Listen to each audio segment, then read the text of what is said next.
வணக்கம் நண்பர்களே. நம்ம மாடி வீட்டு தோட்டத்தை காட்டுறேன்னு சொல்லியிருந்தோம் இல்லைங்களா? இங்கே பாருங்கள், இது வந்து தண்டுக்கீரை. இது வந்து நம்ம எப்படி வந்திருக்கு பாருங்கள் இந்த பேக்கில். அதுக்கப்புறம் பார்த்திங்கன்னா கரிசலாங்கண்ணி கீரை. இது வந்து பொன்னாங்கண்ணியோட ஒரு வகை. இது வந்து நம்ம பருப்புலையெல்லாம் போடுவாங்க. அதுக்கப்புறம் பார்த்திங்கன்னா இந்த மிளகு தக்காளி கீரை. இதெல்லாம் எங்களுக்கு இங்கே கிடைக்காது. அதுக்கப்புறம் வெங்காயத்தாள். இது வந்து நாங்கள் வெங்காயத்தை இருந்து வரும். இது கட் பண்ணி எடுத்துக்கிறோம். இது வந்து நல்லா நம்மளுக்கு இந்த ஃப்ரைட் ரைஸ்லாம் போடும்போது நாங்கள் யூஸ் பண்ணுவோம். அது இல்லாமல் நமக்கு இது பார்த்திங்கன்னா வீட்டுக்கு தேவையான ஓரளவுக்கு தேவையான எல்லா இதையுமே வச்சுருக்கோம்.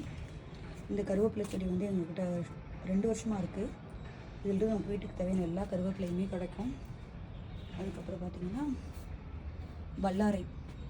இது குழந்தைங்களுக்கு அவ்வளோ நல்லது. நீங்கள் ஒரு பேக்கில் வச்சுட்டிங்கன்னா கட் பண்ணி இங்கே பாருங்கள் அவ்வளோ அழகாக வரும். நீங்கள் அதை கட் பண்ணி இலையெல்லாம் எடுத்துக்கலாம். இது வந்து புதினா விளைவிக்கிறது ரொம்ப ஈஸி. இந்த தண்ணிலேருந்தே அது வரும். ஒரு சின்ன பழிக்கண்ணு வச்சுருக்கோம். அது இல்லாமல் பாருங்கள் தக்காளி, பிரண்டை. நமக்கு வந்து இந்த பிரண்டைலாம் இங்கே கிடைக்காது. நாங்கள் ஊர்லேருந்து எடுத்துகிட்டு வந்து வச்சுருக்கோம். இதில் நாங்கள் வந்து சட்னி பண்ணுவோம். கண்டிப்பாக எங்களுக்கு வந்து வாரத்துக்கு ஒரு சட்னி இதில் வந்துடும். அது இல்லாமல் பார்த்திங்கன்னா வழக்கமான மூலிகை செடியெல்லாம் வச்சுருக்கோம். இங்கே ஒரு புதினா இருக்குது. இது வந்து நம்ம சொல்லி ஆகணும். இதில் வந்து நம்ம வந்து டீ பண்ணுவோம். இதோட உலர்ந்த இதெல்லாம் எடுத்துகிட்டு இலையெல்லாம் எடுத்துகிட்டு பொடி பண்ணி வச்சுட்டு நம்ம டீ பண்ணுவோம். இது பேர் வந்து லெமன் கிராஸ். அவ்வளோ நல்லாயிருக்கும் இந்த டீ குடிக்கிறதுக்கு.